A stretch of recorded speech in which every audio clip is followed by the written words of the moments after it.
आइए सवाल जवाब की शुरुआत करते हैं। शहजाद पूनावाला जी, अगर विपक्ष प्रश्न पूछ रहा है तो ये कैसे देश के खिलाफ हो सकता है? क्योंकि ये सच है कि जब हम विदेश में जाएंगे तो हम एक आवाज में बोलेंगे, लेकिन देश के अंदर सरकार हो, सेना हो, आखिर सेना भी तो प्रेस कॉन्फ्रेंस करती है ना, वो सवाल तो लेती है ना वहां पर मौजूद पत्रकारों से, तो सवाल और सवालों के जवाब तो मिलने ही चाहिए। अंजना जी, हमने कब कहा कि सरकार से सवाल करना जो है इस पर प्रतिबंध है?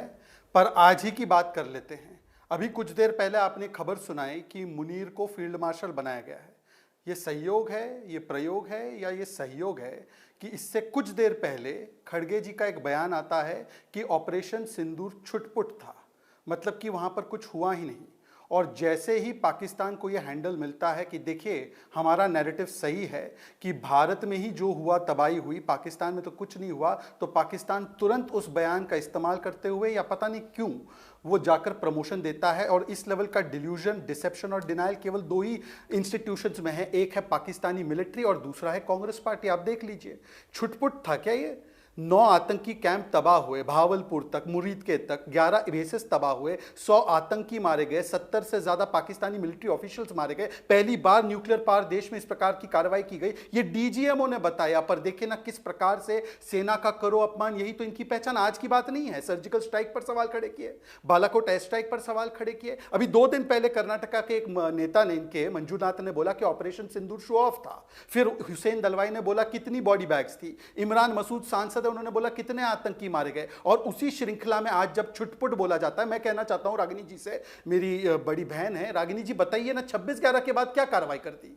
वहां तो फली मेजर साहब ने बोला था ना कि ये आतंकी कैंप है, इस पर जाकर धावा बोलना है, तो क्या कार्रवाई की जरा बता दीजिए हमको, अगर ये छुटपुट लग रही है तो आपको। दूसरी बात मैं पूछना चाहता हूं कि ये लगातार एक पैटर्न रहा है। और देखिए, एक नोट कीजिए, जैसे ही हमारी सुपीरियर एयर डिफेंस और सुपीरियर एयर अटैकिंग कैपेबिलिटीज की पूरी दुनिया ने वखान किया, अंजना जी आपके चैनल पर भी कूपर साहब, रूबिन साहब, क्या इनके ही जो अखबार इनको पसंद है एनवाईटी और वापो, ये दोनों ने भी माना, तो तब चाइनीज के गुड्स के ऐसे शेयर गिरे, तो कैसे एक सवाल और नैरेटिव क्रिएट किया जाए कि भारत की जो है इस पूरे ऑपरेशन में जो है बहुत बुरी हार हुई और पाकिस्तान जो है वो बहुत अव्वल नंबर पर आया।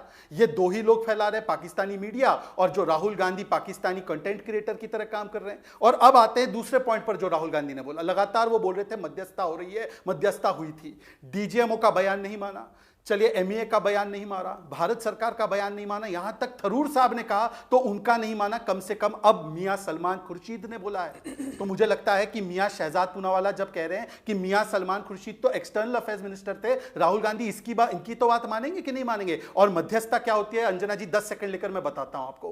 पहली बार जब 1948 में कश्मीर को इंटरनेशनलाइज करने चले जाते हैं वल्लभ भाई पटेल के खिलाफ जाकर, वो इंटरनेशनलाइज होता है। जब आप जाते हैं और आईडब्ल्यूटी में वर्ल्ड बैंक का हस्तक्षेप चाहते हैं और आज वही वर्ल्ड बैंक भारत आता है तो बोलता है मेरा कोई लेना देना नहीं, सस्पेंड कर दीजिए, ये मध्यस्थता होती है। जब 1966 में ताशकेंत में जाकर आप सोवियत यूनियन द्वारा ब्रोकर डील को साइन करवाने के लिए लाल बहादुर शास्त्री को फोर्स करते हैं, या जब राहुल गांधी विदेशी धरती पर जाकर कहते हैं US and UK are the guardians of democracy, हमारी डेमोक्रेसी समाप्त हुई है, इंटरवीन कीजिए, या निकोलस बर्न्स को कहते हैं ये हस्तक्षेप होता है। विदेशी नेताओं में तो बड़ा यकीन है, चलिए कम से कम अब मियां सलमान खुर्शीद, और मैं मियां जो है वो बहुत ही आदर से बोल रहा हूं, मैं भी मियां हूं, तो रागिनी जी इस पर बखेड़ा मत खड़ा कर देना, वैसे आपके पार्टी में बहुत सारे बखेड़ा खड़े करने वाले लोग हैं। ठीक है रागिनी जी, देखिए ये एक सच्चाई है कि ऐसे वक्त पर कुछ सवालों से बचना चाहिए। हमें क्या नुकसान हुआ इस पर इतना फोकस क्यों? क्योंकि ये तमाम ऐसे प्रश्न हैं जो मीडिया ने पूछे हैं और एक एक करके मैं आपको दिखा रही हूं, जिसके बाद आप इसका जवाब दीजिएगा। क्योंकि ये सवाल पूछा गया कि क्या विमान की कोई क्षति हुई है, जिसको लेकर डीजीएमओ हमने पूरी रिपोर्ट में भी इसीलिए डाला है। क्या हमले के शुरू में पाकिस्तान को बताया गया, उस पर डीजीएमओ ने कहा था ऑपरेशन सिंदूर के तुरंत बाद पाक के समकक्ष से संपर्क करके आतंकी ठिकानों पर हमले के बारे में बताने की कोशिश की गई है, डीजीएमओ ने पहले ही बता दिया था। अगला सवाल जो राहुल गांधी जी पूछ रहे हैं, वायुसेना के कितने विमान खो दिए, ये बार बार वो पूछ रहे हैं, इस पर भी डीजीएमओ साहब ने और खास तौर पर डीजीएओ जो एयर ऑपरेशंस के इंचार्ज हैं उन्होंने कहा हम कॉम्बैट की स्थिति में हैं, हम इस पर जानकारी नहीं देंगे, नुकसान इसका एक हिस्सा होता है, हमारे सभी पायलट सुरक्षित हैं। ये डीजीएओ ने उस दिन बोला है प्रेस कॉन्फ्रेंस में। अगला सवाल जो पूछ रहे हैं, क्योंकि इन सवालों के जवाब जब दिए जा चुके हैं, ट्रेड की धमकी देकर ट्रंप ने सैन्य विराम करवाया क्या, ये भी आपकी पार्टी का सवाल है, जिस पर जायसवाल साहब ने कहा था ऑपरेशन सिंदूर में सैन्य विराम तक भारतीय और अमेरिकी नेताओं के बीच उभरते सैन्य हालात पर बातचीत होती रही और उन्होंने कैटेगोरिकली डिनाई किया कश्मीर पर हम किसी का इंटरफेरेंस बर्दाश्त नहीं करेंगे। जब इन सवालों के जवाब विदेश मंत्रालय, आर्मी खुद दे ही रही है, तो सिर्फ पॉलिटिकल ब्राउनी के लिए क्या इस तरह के संवेदनशील मुद्दों को उठाकर इस वक्त अच्छा है देश के लिए? रागिनी जी। अंजना जी, पॉलिटिकल ब्राउनी पॉइंट्स कौन स्कोर करना चाह रहा है देश में? ये तो ट्रेन की टिकट पर ऑपरेशन सिंदूर के साथ छपी हुई मोदी जी की फोटो बता रही है। पुलवामा के शहीदों के नाम पर किसने वोट मांगा था, ये मुझे लगता है कि देश की जनता अभी भूली नहीं है। बहरहाल, आपने बहुत सारे सवाल पूछे, 1 मिनट की बात मैं अपनी कहूंगी, फिर आपके तीनों सवालों का मैं जवाब देती हूँ। देखिए, देश के सत्ताधारी दल भारतीय जनता पार्टी के तमाम नेता और पदाधिकारी, मोदी सरकार के तमाम मंत्री और संतरी, कांग्रेस पार्टी और देश के नेता प्रतिपक्ष राहुल गांधी की छवि को धूमिल करने के लिए जिस तरह से निम्न स्तरीय घटिया ओछी टिप्पणियों का प्रयोग कर रहे हैं, 2 रुपए के ट्रोलर्स बनते जा रहे हैं, वो दुखद भी है और हास्यास्पद भी है। अंजना जी, हास्यास्पद इसलिए कि लगे हैं संघी और भाजपाई कि हम अपनी लकीर ऊंची करके दिखा दे तो राहुल गांधी की लकीर को मिटा लो, इस बात से बिल्कुल अनजान हुए कि एड़ियां उचकाने से कद नहीं बढ़ा करते। और दुखद इसलिए है कि विरोधी को, राहुल गांधी को नीचा दिखाने के लिए खुद इतने निचले स्तर पर पहुंच गए हैं कि आज देश के विरोध में खड़े। मुझे बताइए कि असीम मुनीर जो पाकिस्तान की आर्मी चीफ के हेड हैं, उनकी तस्वीर को भारतीय जनता पार्टी अपने ऑफिशियल एक्स ट्विटर अकाउंट पर प्रसारित और प्रचारित करके क्या संदेश देना चाह रही? ये हिंदुस्तान के साथ खड़े होने की बात है या ये पाकिस्तान के आर्मी चीफ का चेहरा दिखाने की बात है? और इससे राहुल गांधी जी की कोई तौहीन नहीं होती है। वो कहा जाता है कि संत न छोड़े संतई, कोटिक मिले असंत, चंदन विष व्यापत नहीं, लिपटे रहत भुजंग। तो अगर जहरीले सांप भी चंदन के पेड़ से लिपटे रहते हैं ना अंजना जी, जैसा ये फोटो में दिखाया जा रहा है, तो तब भी चंदन का पेड़ जो है वो खुशबू ही देने का काम करता है। और सांप्रदायिकता और नफरत का जहर फैलाने वाले कुछ सांप भारत माँ की आस्तीन में भी छुपे हुए हैं। उनके बीच में अंगद की तरफ पैर जमाकर खड़े होकर राहुल गांधी मोहब्बत की और भाईचारे की बात करते हैं। मुझे बड़ी खुशी है। अब मैं आपके सवाल पर आती हूँ। देखिए, आपने एक बड़ा महत्वपूर्ण सवाल पूछा। आपने कहा कि राहुल गांधी ये क्यों पूछ रहे हैं कि कितने विमानों की क्षति हुई, जबकि इसका जवाब दिया जा चुका है। जब संदर्भ से हटाकर बात कही जाती है तो वो अर्ध सत्य होता है और अर्ध सत्य भी असत्य होता है। गांधी जी का ट्वीट दिखाना चाहती हूँ, जिसमें उन्होंने साफ तौर पर लिखा है कि पाकिस्तान को हमले की सूचना यदि पहले से दी गई तो इस सूचना के दिए जाने के कारण भारत की सेना का, वायुसेना का क्या नुकसान हुआ? प्रश्न अलग अलग हैं। आपने दूसरा सवाल, आपने कहा कि डीजीएमओ ने जवाब दे दिया है। डीजीएमओ कहते हैं कि बाद में सूचना दी जाती है, विक्रम मिस्री कहते हैं कि बाद में सूचना दी जाती है, पर जयशंकर जी कहते हैं at the start of the operation we are striking at terrorist infrastructure. Present continuous tense में बात करते हैं। अब ये विरोधाभास डीजीएमओ का है, विक्रम मिस्री जी का है या जयशंकर जी का है, ये तो मुझे लगता है कि मोदी जी के साथ एक सर्वदलीय बैठक तो वो नहीं कर पाए, पर हाँ, यहां बैठक होकर इसका सुचारू रूप से जवाब जरूर देना चाहिए। आपने तीसरा सवाल पूछा ट्रेड को लेकर, व्यवसाय को लेकर, तो ये बात तो स्पष्ट है, आप भी मानेंगे कि सिंदूर के साथ सौदा तो नहीं किया जा सकता। ये जो सिंदूर हम मांग में लगाते हैं ना, जो विवाहिता ब्याहता औरतें होती हैं, हमारे लिए सिंदूर की बहुत कीमत है, शायद कुछ लोग नहीं जान पाएंगे। तो मैं तो ये कहती हूँ कि नरेंद्र मोदी जी देश के नाम संदेश देने आए, देर आए पर चलिए मान लेते हैं दुरुस्त आए, और दुरुस्त वो हो जाता अगर वो खंडन करते। अमेरिका के राष्ट्रपति 7 बार ये बात बोलते हैं, हमारे देश के प्रधानमंत्री एक बार भी बात नहीं बोलते, कन्नी काट के निकल जाते हैं। तो सवाल तो पूछा जाएगा। और एक बात मैं जरूर कहना चाहती हूं कि आज और जब डी एस्केलेशन नहीं हुआ था तब भी बार बार विपक्ष ने यह कहा कि हम पूरी तरीके से मन, वचन और कर्म से सरकार और सेना के साथ हैं।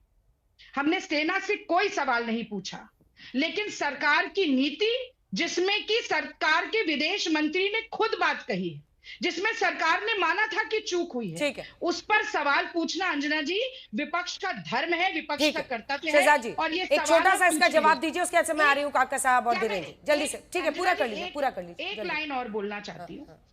देखिए, मीर जाफर की भी बात हुई, आपने शुरू में भी कहा, 30 सेकंड और लूंगी। अगर हम गद्दारी की बात करें और देश के नेता प्रतिपक्ष को आप गद्दार कहें, और उसके बाद आप कहें कि दलगत एकता नहीं होती, हम जयशंकर को जयचंद नहीं कह सकते, हम नहीं कह सकते कि चौकीदार अब चोर नहीं है अब गद्दार हो गया, हम नहीं कहेंगे भी नहीं, अच्छा नहीं लगता है। पर आप ये बात कहें तो मुझे कहना पड़ेगा कि मैं तो सावरकर की तरफ भी देखूंगी, जिन्होंने अंग्रेजों से के लिए माफीनामे लिखे थे। मैं तो बात करूंगी लाल कृष्ण आडवाणी की भी, जो जिन्ना की मजार पे जाके रोके आए थे और सेक्युलर बताया। अटल बिहारी वाजपेयी जी का भी नाम लूंगी, लाहौर बस चलाई थी, कारगिल के बाद भी परवेज मुशर्रफ को हमारे देश की धरती पर बुलाया था। और मोदी जी एकमात्र ऐसे प्रधानमंत्री हैं जिन्होंने आईएसआई को रेड कार्पेट वेलकम देके पठानकोट बुलाया, और आईएसआई हमारे मुंह पर हमारा मजाक उड़ाकर चली गई, डोजियर पे डोजियर हमने दिए, और आईएसआई ने कहा कि ठीक भारत है ने शहजाद, अब जवाब दीजिए, हो गया रागिनी जी, अब जवाब सुनिए, अब जवाब सुनिए, ठीक है अब जवाब सुनिए, अब जवाब सुनिए, जवाब सुनिए खिंचवाए हैं तो हम शहजाद जी जवाब दीजिए, करके हाँ, जवाब शहजाद जी दीजिए। जवाब फर्स्ट मूवर अपॉर्चुनिटी अंजना जी अब मैं एक एक करके जवाब देता हूँ। अंजना जी एक एक करके जवाब देता हूं और जो आखिरी की बातें उसी से शुरू करता हूं। अभी सुप्रीम कोर्ट ने 1-2 हफ्ते पहले राहुल गांधी को सावरकर जी के विषय में फटकार लगाई और कहा कि महानायकों के विषय में इस प्रकार की झूठी बातें मत कीजिए। उसी बात को रागिनी जी ने दोहराया। सोचे कितने बड़े इंडस्ट्रियल स्केल के झूठे हैं ये लोग। सुप्रीम कोर्ट ने रफाल पर भी राहुल गांधी की जुबान को बंद किया था। ना अंजना जी अब आपको तय करना है, मैंने चुप रहकर सुना, उनकी सारी बातें अच्छी मीठी कड़वी सारी बातें सुनी, अब मेरा समय रिस्पॉन्ड करने का। बिल्कुल आप फिर बोलिए। मैं और देखिए और अंजना जी देखिए ऐसा है, मेरा राइट है रिटेलिएशन का, पर ड्रोन आएगा तो फिर मैं भी S-400 निकालूंगा, फिर रोते हुए नहीं जाना है अपने आका के पास। तो मैं अपना जवाब पूरा कर देता हूं, है ना, वरना S-400 निकलेगा। अब देखिए मैं एक एक करके बात करता हूं। राहुल गांधी वही व्यक्ति, उन्होंने बोला 150 हमारे रेलवे स्टेशन प्राइवेटाइज हो गए। आपका ऑडियो नहीं जा रहा है, एक सेकंड एक करेक्शन कर दूं, ऑडियो आपका रागिनी जी ऑन एयर नहीं जा रहा है, क्योंकि हम ये मानते हैं कि हमारे दर्शक किसी एक ही व्यक्ति को एक बार में सुन सकते हैं। जैसे उन्होंने आपके बीच में नहीं बोला, मैं आपसे उम्मीद करती हूं कि आप वेट करें अपनी बारी का। हाथ उठाइए, मैंने आपका हाथ देख लिया है, मैं आपको जवाब देने दूंगी। शहजाद जी अपनी बात पूरी कीजिए। अंजना जी, कांग्रेस पार्टी कितनी इंडस्ट्रियल स्केल की लायर है कि रागिनी जी सुप्रीम कोर्ट के खिलाफ जाकर सावरकर जी के बारे में भी इस डिबेट में झूठ बोल रही है। उद्धव सेना देखे इस डिबेट को। फिर उसके बाद जिस प्रकार से राहुल गांधी ने प्राइवेटाइजेशन ऑफ रेलवेज पे झूठ बोला, रफाल पे झूठ बोला, कोर्ट ने उनको फटकार लगाई, उन्होंने मोदी समाज को चोर बोला तो कन्विक्ट हुए हाईकोर्ट के द्वारा, पर छोड़ देते इस विषय को। अब रागिनी जी ने बोला सरकार के साथ हम थे। मैं आपको केवल 3 या 4 उदाहरण देना चाहता हूं। तारिक कर्रा इनके प्रेसिडेंट है जम्मू कश्मीर के। पाकिस्तान से बात कीजिए, युद्ध कोई सोल्यूशन नहीं होता। सैफुद्दीन सोज, IWT को बंद करना बहुत गलत है। इनके अलायंस पार्टनर लेफ्ट, उन्होंने तो प्रोटेस्ट किया कि IWT को क्यों सस्पेंड किया, जो उन्होंने 60-65 वर्ष में कभी नहीं किया। संतोष लाड कर्नाटका में मंत्री है, IWT से कोई लेना देना नहीं। कर्नाटका की सरकार का क्या लेना देना है इंडस वाटर ट्रीटी से? Do not stop the water to Pakistan. फिर इनके की विजय वड़त्तीवार, आतंकियों ने धर्म देखकर नहीं मारा। कर्नाटका के MLA मंजुनाथ जी के शो ऑफ के लिए ऑपरेशन सिंदूर किया गया। रॉबर्ट वाड्रा ने तो हिंदुत्व को ही दोष दे दिया। तो मुझे बताइए, और उदित राज ने तो सिंदूर नाम का ही विरोध कर दिया। ये सरकार का साथ देना था। अब तीसरे और आखिरी पॉइंट पे मैं आना चाहता हूं। देखिए अंजना जी, आप एक मुहावरा हमेशा यूज करती है, मैं आज आपसे वो उधार ले लेता हूं कि जब भी आईना उठाया करो पहले देखा करो फिर दिखाया करो। हमारी पार्टी वो पार्टी अंजना जी रिकॉर्ड पर है कि जब प्राइम मिनिस्टर मनमोहन सिंह को नवाज शरीफ ने देहाती औरत बोला तो उस समय के तत्कालीन मुख्यमंत्री ने उसका विरोध किया, कांग्रेस ने किसी ने विरोध नहीं किया। पर ये वो पार्टी है, और मैं आपको प्रूफ दिखा रहा हूं। ये सुप्रिया श्रीनेत का ऑफिशियल ट्वीट है, ऑफिशियल हैंडल से है, लॉरेंस बिश्नोई के साथ मोदी जी की तुलना, फिर एक नशेड़ी कन्विक्टेड क्रिमिनल के साथ उनकी तुलना, पवन खेड़ा का 2019 का बयान पूरे मोदी समाज के बारे में, MODI means Masood Azhar, Osama bin Laden, Dawood Ibrahim and ISI, पूरे मोदी समाज को उन्होंने गाली दी। और बाकी सब तो छोड़ो, सोनिया गांधी और कांग्रेस पार्टी ने 99 में वाजपेयी जी को ट्रेटर बोला, वाजपेयी जी को। गौरव पांधी इनके सोशल मीडिया के अध्यक्ष मतलब कार्यकर्ता है, उन्होंने उसको रीइटरेट किया। पंजाब कांग्रेस ने वाजपेयी जी को गद्दार बोला, ये फिर तेलंगाना कांग्रेस ने मोदी जी को गद्दार बोला, सिद्धू ने मोदी जी को गद्दार बोला। ये अभी खड़गे जी का आज का बयान है कि मोदी जी को पता था और फिर भी उन्होंने टूरिस्ट को जाने दिया। तो मैं पूछना चाहता हूं कि ये तो इनकी प्रवृत्ति रही है कि सेना को सड़क का गुंडा बोलना और देश के नेताओं को, श्रद्धेय अटल बिहारी वाजपेयी जी जैसे नेताओं को गद्दार बोलना। पर मैं 5 सेकंड में सिर्फ सवाल पूछना चाहता हूं। अमित मालविया जी ने ट्वीट किया, उसकी चेहरे पे तो कुछ लिखा नहीं था कि कौन किसका चेहरा, आपने समझ लिया, आपके मन में जो भी हो वो आपने समझ लिया। पर अमित मालविया के ट्वीट के नीचे एक लाइन है, वन एजेंडा या वन विजन। अब मैं पूछना चाहता हूं, बताइए कौन गया था पाकिस्तान मोदी जी को हटाने के लिए? मणिशंकर अय्यर, क्या कार्रवाई की उस पर? सैम पित्रोदा ने बोला पाकिस्तान पुलवामा के लिए जिम्मेदार नहीं। 26/11 को आपने बोला कि हिंदू टेरर है, आज तक माफी मांगी उसकी आपने। जो सर्जिकल स्ट्राइक को खून की दलाली बोला, आज तक माफी मांगी आपने। 370 पर राहुल गांधी डोसियर में छपे, आपने माफी मांगी। बीके हरिप्रसाद का स्टेटमेंट है, Pakistan is not our enemy, BJP का दुश्मन हो सकता है। यहां तक कि कारगिल विजय दिवस इंडिया टुडे की रिपोर्ट में छपा है, 2004 से 9 तक इन्होंने सेलिब्रेट नहीं किया जब तक राजीव